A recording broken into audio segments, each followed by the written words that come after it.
Assalamualaikum warahmatullahi wabarakatuh. Alhamdulillahirrabbilalamin. Wassalatu wassalamu ala asrofil anbiya'i wal mursalin wa ala alihi wassohbi ajmain amma ba'du. Terlebih dahulu perkenalkanlah nama saya Puja Kusmiati dari kelas MRS R3120. Di sini saya akan menjelaskan tentang penciptaan alam dan manusia menurut Al-Quran. Jadi saya adalah mahasiswa yang belajar di kampus Politeknik Isi Ganesha. Lalu ini adalah biodata saya, nama saya Puja Kusmiati dengan kelas MRS R3120. Lalu NPM saya 2030, 50 dan 20. Ini adalah dosen pembimbing saya, Bapak Andreas Nur Kamil Albustami, SPDI, MPDI. Baik, untuk materi yang pertama adalah manusia pada hakikatnya merupakan makhluk ciptaan Allah Subhanahu wa Ta'ala yang paling sempurna. Bentuknya seperti yang tertera di dalam Al-Quran. Maksud paling sempurna di sini adalah menggunakan tangannya dan diberi keistimewaan berupa akal. Al-Quran telah menjelaskan dua unsur manusia, yaitu jasad dan ruh. Penciptaan jasad pertama diawali dari tanah. Hal tersebut dijelaskan dalam Al-Quran surat Al-Hajj ayat 5. Lalu ini adalah terjemahan arti dari surat Al-Hajj ayat 5. Mari kita telah ya. Hai manusia, jika kamu dalam keraguan tentang kebangkitan dari kubur, maka ketahuilah sesungguhnya kami telah menjadikan kamu dari tanah, kemudian dari setetes mani, kemudian dari segumpal darah, kemudian dari segumpal daging yang sempurna kejadian dan yang tidak sempurna, agar kami jelaskan kepada kamu dan kami tetapkan dalam rahim apa yang kami kehendaki sampai waktu yang sudah ditentukan. Kemudian kami keluarkan kamu sebagai bayi, kemudian dengan berangsur-angsur kamu sampailah kepada kedewasaan, dan di antara kamu ada yang diwafatkan dan ada pula di antara kamu yang dipanjangkan umurnya sampai pikun, supaya dia tidak mengetahui lagi sesuatu pun yang dahulunya telah diketahuinya.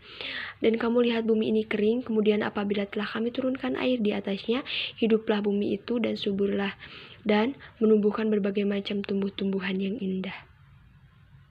Selanjutnya, proses terciptanya manusia menurut surat Al-Hajj ayat 5, kita bisa ambil 3 poin dari sini. Yang pertama, Al-Quran menjelaskan berkaitan dengan penciptaan asal manusia dari tanah. Yang dimaksud di sini adalah manusia pertama, yaitu Nabi Adam alaihissalam. Untuk poin kedua adalah Al-Quran menjelaskan dalam proses penciptaan setelah Adam alaihissalam atau anak cucu Adam melalui proses penjabaran yang cukup panjang atau evolusi. Proses tersebut diawali dengan penciptaan sperma dan saripati tanah. Kemudian sperma berproses menjadi alqah, segumpal darah. Kemudian alqah berproses menjadi mudghah, segumpal daging. Setelah itu menjadi bayi. Untuk materi berikutnya adalah proses terciptanya manusia menurut beberapa ayat Al-Quran. Nabi Adam alaihissalam sebagai manusia pertama diciptakan dari tanah, yakni tanah liat dan lumpur hitam. Anak cucu Adam alaihissalam diciptakan dari saripati tanah yang kemudian menjadi sperma yang tertumpuh memancar dan hina. Kemudian setelah sperma menjadi alqah menjadi mudghah, lalu ia menjadi idman lahman. Pada saat proses di atas, poin 2 dan 3 berlangsung ditiupkanlah ruh di samping ruh Allah, menciptakan atau memberi indera pendengaran dan penglihatan dan hati. Selanjutnya, proses terciptanya alam menurut Al-Quran. Alam semesta adalah segala sesuatu yang ada pada diri manusia dan di luar dirinya yang merupakan suatu kesatuan sistem yang unik dan misterius. Alam semesta juga dapat didefinisikan segala sesuatu yang ada atau yang dianggap ada oleh manusia di dunia ini selain Allah Subhanahu wa Ta'ala beserta zat dan sifatnya. Lalu untuk materi berikutnya adalah 6 masa proses terciptanya alam menurut Al-Quran. Pada masa atau periode ini, alam semesta pertama kali terbentuk dari ledakan besar yang disebut Big Bang. Ledakan besar tersebut sebagai awal lahirnya ruang dan waktu termasuk materi. Dari ledakan besar tersebut terbentuklah awan debu atau duhon. Ketika duhon berkondensasi sambil berputar dan memadat, di situ terbentuklah unsur hidrogen.